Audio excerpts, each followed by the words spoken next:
জানিয়ে দেব এই মুহূর্তে হাতে পাওয়া সর্বশেষ গুরুত্বপূর্ণ আপডেট বাংলার সংবাদ। শুরুতেই থাকছে জাতিসংঘ অধিবেশন, নরেন্দ্র মোদীর সঙ্গে সাইডলাইনে বৈঠক করতে চান ডক্টর ইউনূস। চলতি মাসে জাতিসংঘের সাধারণ অধিবেশন চলাকালীন ভারতের প্রধানমন্ত্রী নরেন্দ্র মোদীর সঙ্গে সাইডলাইনে বৈঠক করতে চান বলে জানিয়েছেন বাংলাদেশের অন্তর্বর্তী সরকারের প্রধান উপদেষ্টা ডক্টর মোহাম্মদ ইউনূস। আগামী মঙ্গলবার যুক্তরাষ্ট্রের নিউ ইয়র্কে জাতিসংঘের ৭৯তম অধিবেশন শুরু হতে যাচ্ছে।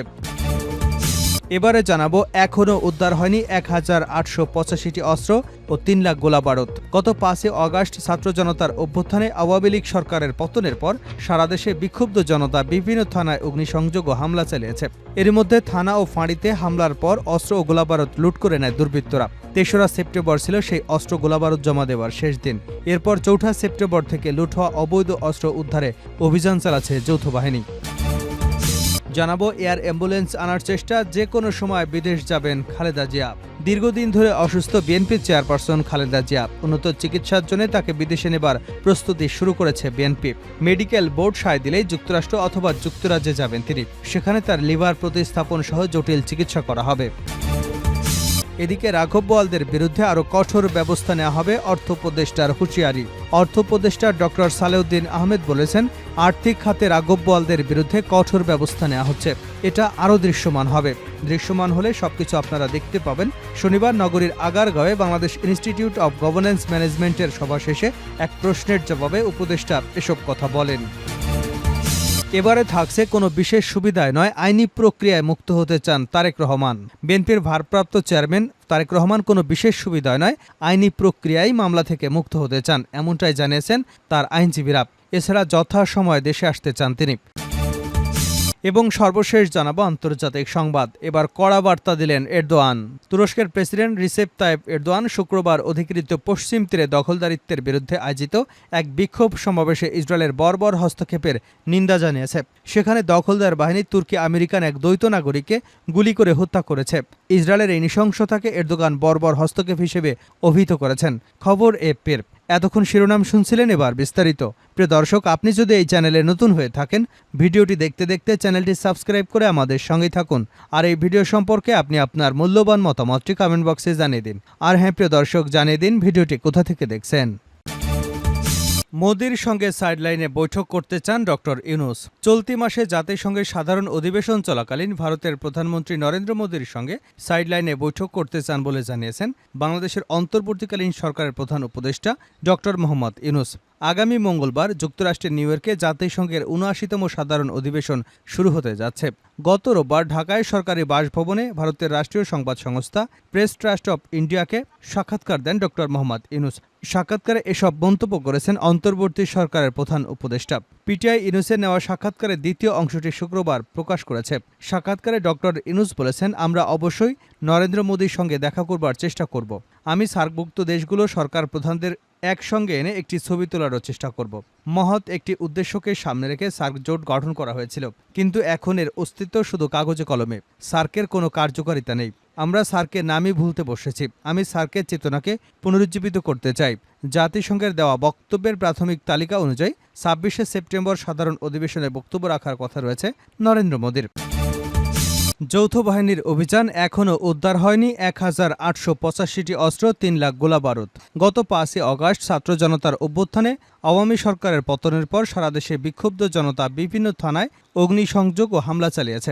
এর মধ্যে থানা এবং ফাঁড়িতে হামলার পর অস্ত্র গোলাবারুদ লুট করে নেয় দুর্বৃত্তরা। ৩রা সেপ্টেম্বর ছিল সেই অস্ত্র গোলাবারুদ জমা দেওয়ার শেষ দিন। এরপর ৪ঠা সেপ্টেম্বর থেকে লুট হওয়া অবৈধ অস্ত্র উদ্ধারে অভিযান চালাচ্ছে যৌথ বাহিনী। পুলিশ সদর দপ্তর জানিয়েছে, ঢাকাসহ সারা দেশে লুট হওয়া বিভিন্ন অস্ত্রের সংখ্যা ৫,৮১৮টি। এর মধ্যে ৫ই সেপ্টেম্বর পর্যন্ত উদ্ধার হয়েছে ৩,৯৩৩টি অস্ত্র। তবে রাইফেল, এসএমজি, এলএমজি এবং পিস্তল সহ এখনও উদ্ধার করা যায়নি ১,৮৮৫টি অস্ত্র। এছাড়া প্রায় ৩ লাখ লুট হওয়া গোলাবারুদও এখনও উদ্ধার করা সম্ভব হয়নি। এয়ার অ্যাম্বুলেন্স আনার চেষ্টা, যে কোনো সময় বিদেশে যাবেন খালেদা জিয়া। দীর্ঘদিন ধরে অসুস্থ বিএনপি চেয়ারপারসন খালেদা জিয়া। উন্নত চিকিৎসার জন্য তাকে বিদেশে নেবার প্রস্তুতি শুরু করেছে বিএনপি।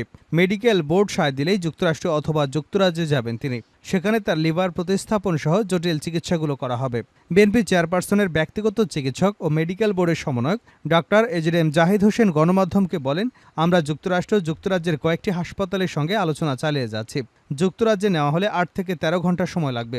যুক্তরাষ্ট্রে প্রয়োজন 18 থেকে 21 ঘন্টা ফ্লাইং আওয়ার। কাজেই এ যাত্রার জন্য তার শারীরিক সুস্থতা অত্যন্ত গুরুত্বপূর্ণ, তাই কিছুটা সময় লাগবে। বেশ কিছু জটিল চিকিৎসা করাতে অনেকটা সময় তাকে বিদেশে থাকতে হবে। বিমানে লম্বা সময় ভ্রমণের মতো উপযুক্ত শারীরিক সুস্থতা না থাকায় তাকে এয়ার অ্যাম্বুলেন্সে নেবার সিদ্ধান্ত নিয়েছে।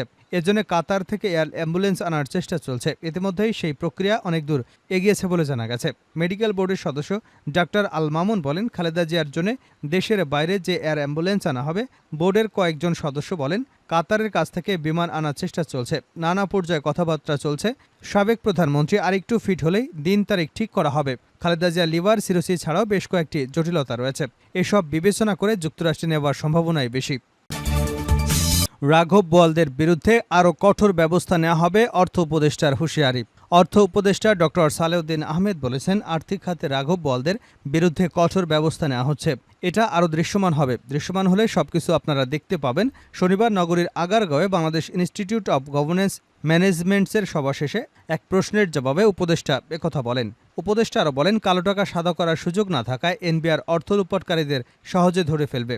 এদিকে বাজারে কারসাজি প্রসঙ্গে তিনি বলেন, ডিসিদের নির্দেশ দেওয়া হয়েছে চাঁদাবাজদের বিরুদ্ধে কঠোর ব্যবস্থা নেওয়ার জন্য। আশা করি চাঁদাবাজ কমলে নিত্যপণ্যের দাম কমে যাবে। আলু পেঁয়াজের ট্যাক্স কমানো হয়েছে। দাম শুধু কারণ বাজারে দেখলে হবে না, অন্যান্য বাজারেও দেখতে হবে। কাউরান বাজারে 4 বার হাত বদল হয় নিত্যপণ্যের, এটা বন্ধ করতে হবে। এছাড়াও বাজার কারসাজিদের বিরুদ্ধে কঠোর ব্যবস্থা রয়েছে বলেও দাবি করেছেন তিনি। কোনো বিশেষ সুবিধায় নয়, আইনি প্রক্রিয়ায় মুক্ত হতে চান তারেক রহমান। বিএনপির ভারপ্রাপ্ত চেয়ারম্যান তারেক রহমান কোনো বিশেষ সুবিধায় নয়, আইনি প্রক্রিয়ায় মামলা থেকে মুক্ত হতে চান বলে জানিয়েছেন তারই আইনজীবীরা। এছাড়া যথাসময়ে ফিরতে চান দেশে। এদিকে আইন বিশেষজ্ঞরা বলছেন, মামলা থেকে মুক্ত হতে দেশে ফিরে আদালতের দ্বারস্থ হতে হবে তারেক রহমানকে। তবে ন্যায় বিচারের স্বার্থে আদালতও বিশেষ ভূমিকা রাখতে পারে বলেও মনে করেন তারা। 5ই অগাস্ট ছাত্র জনতার আন্দোলনের মুখে পদত্যাগ করে ভারতে পালিয়ে যেতে বাধ্য হন প্রধানমন্ত্রী শেখ হাসিনা। পরদিন মুক্তি দেওয়া হয় 3 বারের সাবেক প্রধানমন্ত্রী বেগম খালেদা জিয়াকে। এরপর একে একে জামিনে জেল থেকে বের হন কারাবন্দী বিএনপি নেতারা। তবে দলটির ভারপ্রাপ্ত চেয়ারম্যান তারেক রহমানের মামলা নিয়ে তেমন কোনো অগ্রগতি নেই।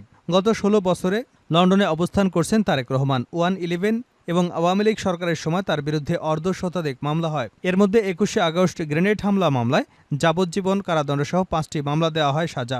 রাজনৈতিক পট পরিবর্তনের পর তারেক রহমান কবে দেশে ফিরবেন সে প্রশ্ন উঠেছে এখন। আইনজীবী ব্যারিস্টার কায়সার কামাল বলেন, বিশেষ কোনো সুবিধা নয়, আইনি প্রক্রিয়ায় নির্দোষ প্রমাণ করে মামলা থেকে মুক্ত হয়ে দেশে ফিরতে চান তারেক রহমান। তিনি বলেন, তারেক রহমানের পাসপোর্ট নবায়ন করতে দেয়নি শেখ হাসিনা। তারেক রহমান আইনের প্রতি শ্রদ্ধাশীল, তিনি সংবিধানের প্রতি শ্রদ্ধাশীল। যে কারণে উনার বিরুদ্ধে যেসব মামলাগুলো রায় হয়েছে সেগুলো তিনি আইনগতভাবে মোকাবেলা করবেন। আর যেগুলো রায় হয়নি সেগুলোর বিষয়ে আইনগতভাবে আমরা পদক্ষেপ নিচ্ছি। সর্বশেষ জানাবো আন্তর্জাতিক সংবাদ। কড়া বার্তা দিলেন এরদোগান। তুরস্কের প্রেসিডেন্ট রিসেপ তাইপ এরদোয়ান শুক্রবার অধিকৃত পশ্চিম তীরে দখলদারিত্বের বিরুদ্ধে আয়োজিত এক বিক্ষোভ সমাবেশে ইসরায়েলের বর্বর হস্তক্ষেপের নিন্দা জানিয়েছেন। সেখানে দখলদার বাহিনী তুর্কি আমেরিকান এক দ্বৈত নাগরিককে গুলি করে হত্যা করেছে।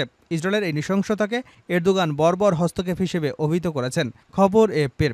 এরদোগান সামাজিক যোগাযোগ মাধ্যম এক্সে লিখেছেন, আমি পশ্চিম তীরে দখলদারিত্বের বিরুদ্ধে আয়োজিত বিক্ষোভ সমাবেশে ইসরায়েলের বর্বর হস্তক্ষেপের নিন্দা জানাই এবং ইসরায়েলি হামলায় নিহত আমাদের নাগরিক আইনুর ইজিপি আইগে রুহের মাগফিরাত কামনা করে। এর আগে বিবিসির প্রতিবেদনে বলা হয়, ইহুদি বসতি বাড়ানোর প্রতিবাদে পশ্চিম তীরের নাবলুসের কাছে বেইতে শহরে এক বিক্ষোভ কর্মসূচিতে ইসরায়েলি বাহিনী গুলি চালায়। এতে আয়শানুর এসগি নামের একজন তরুণী নিহত হন। স্থানীয় সংবাদ মাধ্যমের দাবি, ইসরায়েলি সেনাদের গুলিতে ওই 26 বছর বয়সী এইগি মারা গেছেন। শুক্রবারের এই কর্মসূচিতে অংশ নেওয়া একজন বিবিসিকে জানান, ফিলিপাইনপন্থী ইন্টারন্যাশনাল সলিডারিটি মুভমেন্টের হয়ে ওই দিন প্রথমবারের মতো বিক্ষোভে যোগ দিয়েছিলেন এই আইগি।